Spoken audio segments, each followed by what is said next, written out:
Hey friends, happy Monday morning. It is going to be a beautiful, beautiful day. Just wanted to share something that was on my heart this morning, something that I hope blesses you as much as it did me.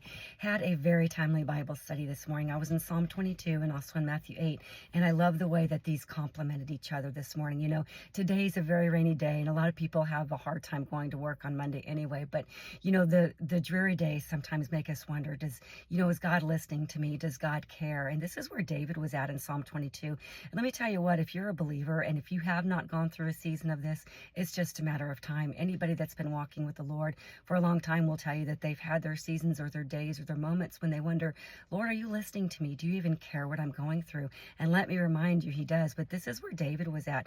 In Psalm 22, he starts off and he says, my God, why have you forsaken me? Why are you so far from helping me and from the words of my groaning? And in verse 2, oh my God, I cry in the daytime, but you do not hear, and in the night season, and am not silent. Here is a man after God's own heart. He was just known as a man who followed the Lord, and he himself had his periods of wondering, Lord, where are you? Are you listening to me? So we go over to Matthew 8, and I think about this as well, because here we are in Matthew 8, and it says that, talking about the man that had leprosy, talk about someone who felt like God had probably forsaken him. In those days, there was no cure for leprosy, and you would just slowly die 20, 30 years of a disease where your digits would rot off, your hands would fall off, your nose, and like I said, you were ostracized. People couldn't come near you. They had to keep 6 feet away from you. Many times they were forced outside of town. So talk about feeling that rejected.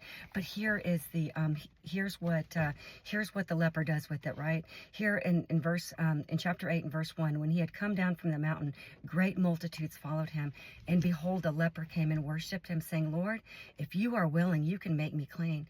Then Jesus put out his hand and touched him, saying, I am willing, be cleansed. Immediately his leprosy was cleansed. Now what I love about this is Jesus could have healed him in any number of ways, but Jesus knew what he needed, and he needed touch.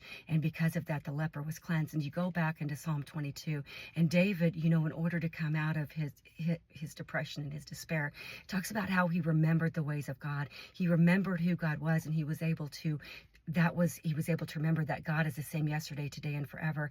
And in Deuteronomy 31:8, God said, I will never leave you, and I will never forsake you. Do not fear and do not be dismayed. So I don't know what you're going through today, but I want to remind you that the same God who healed the leper with a touch, and the same God who reminded David to look back in the past and remember, is the same God who wants to remind us that he will always be with us. So guys, I really, really hope that blesses you. I'm going to get in a workout and get off to the best job ever.